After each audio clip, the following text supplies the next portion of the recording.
ইসলামী bank নিয়ে জালিয়াতি এবং অনিয়মের গল্পের শেষ হচ্ছে না। সর্বশেষ যে খবরটি সামনে এসছে সেটি হচ্ছে ইসলামী ব্যাংকের 82% শেয়ার জব্দ, হু হু করে বাড়ছে দাম। এটাও একটা কারসাজি কিনা তা নিয়ে রীতিমতো তোলপাড়, তদন্ত চলছে। ইসলামী ব্যাংকের প্রায় 82% শেয়ারই এখন অবরুদ্ধ। এসব শেয়ার রয়েছে ব্যাংকটির মালিকানায় থাকা এস আলম পরিবার ও তাদের নামে বেনামে তৈরি করা বিভিন্ন প্রতিষ্ঠানের কাছে।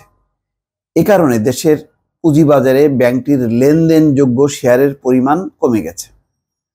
ফলে এটির শেয়ারের দামও হু হু করে বাড়ছে। মাত্র 1.5 মাসেই ব্যাংকটির শেয়ারের দাম দ্বিগুণের বেশি বেড়েছে।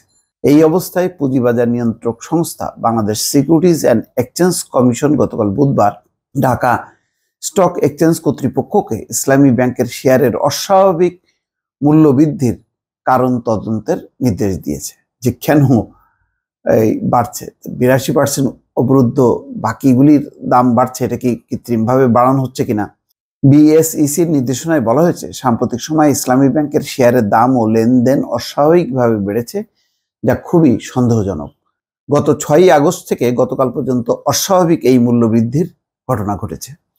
এই কারণে উল্লেখিত সময়ের মধ্যে কোম্পানিটির শেয়ার লেনদেনে কোনো ধরনের কারসাজি, সুবিধাভোগী লেনদেন সহ সিকিউরিটিজ আইন লঙ্ঘনের ঘটনা ঘটেছে কিনা তা খতিয়ে দেখতে বলা হয়েছে।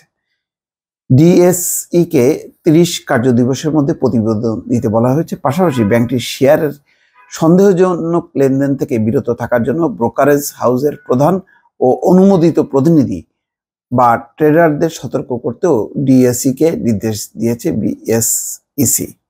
কি অদ্ভুত ব্যাপার! মানে এই ইসলামী ব্যাংক কাহিনী কবে শেষ হবে আল্লাহ জানে। ডিএসইর তথ্য অনুযায়ী 6ই আগস্ট থেকে গতকাল পর্যন্ত ইসলামী ব্যাংকের শেয়ারের দাম 38 টাকা বা 116% বেড়েছে। অর্থাৎ দেশের রাজনৈতিক পট পরিবর্তনের পর 1.5 মাসে কোম্পানিটির শেয়ারের দাম বেড়েছে দ্বিগুণ। বাজার সংশ্লিষ্টরা বলছেন, সরকার বদলের পর ইসলামী ব্যাংকে এস আলম মুক্ত করেছে বাংলাদেশ ব্যাংক। এরপর থেকে ব্যাংকটির শেয়ারের দাম হু হু করে বাড়তে শুরু করে। এই সময়ে শেয়ারটির প্রতি বিনিয়োগকারীদের বাড়তি আগ্রহ তৈরি হয়। বিনিয়োগকারীদের আগ্রহের পেছনে বেশ কয়েকটি কারণ রয়েছে বলে মনে করছেন তারা বলছেন, ইসলামী ব্যাংককে এস আলম মুক্ত করার পর দেশি বিদেশি পুরনো উদ্যোক্তাদের অনেকে আবারও এটির মালিকানায় ফিরতে পারেন এমন আশা করছেন সাধারণ বিনিয়োগকারীরা। সেটি হলে বাজার থেকে নতুন করে শেয়ার কিনতে হবে তাদের। পাশাপাশি পরিচালনা পর্ষদ বদলের ফলে ব্যাংকটির আর্থিক স্বাস্থ্যেরও উন্নতি হওয়ার সম্ভাবনা রয়েছে বলে মনে করা হচ্ছে। সব মিলিয়ে অনেক বিনিয়োগকারী কোম্পানিটির শেয়ারের প্রতি আগ্রহী হন। আর এটাকে পুঁজি করেই মোটামুটি এখন রমরমা একটা পরিস্থিতি তৈরি হয়েছে। বিএসইসি, ডিএসই ও ইসলামী ব্যাংক সূত্র বলছে, নামে বেনামে ইসলামী ব্যাংকের প্রায় 82% শেয়ারই এখন এস আলম গ্রুপের হাতে রয়েছে।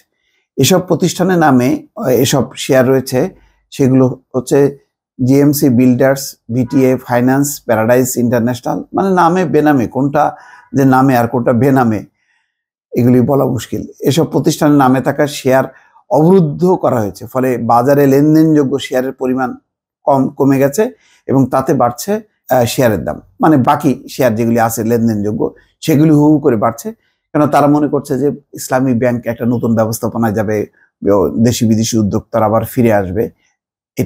এইটাও তো এক ধরনের ফেব্রিকেটেড, যে অধিকাংশ শেয়ারটা অবরুদ্ধ রেখে অল্প শতাংশ শেয়ার বাজারে রেখে একটা এক ধরনের দাম বাড়ানোর চেষ্টা।